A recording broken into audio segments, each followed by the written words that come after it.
I'm with Deb and this is 60 Seconds with Steve. Deb, one tip for travelling with dogs.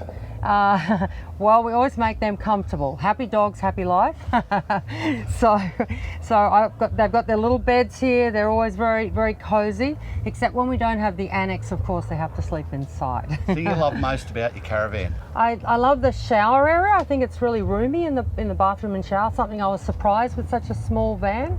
And I also think the way the chairs and that there and the table are quite good too. Excellent. Which way did you come here to the bash? Okay, we came via Nindi Gully and Cunnamulla, and then we went to Nakundra, Inaminka, and then via Walker's Crossing, where we got bogged, to we camped about 100 kilometres outside Bursville the first night, and then we came in the next So you're day. two ladies travelling together. You've had Yes. no problems handling it?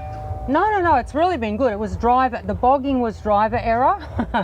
It was very soft sand. I should have been in low gear and I didn't change before I went into it. So no, everything's good. The caravan's been towing really well. We haven't had any problems.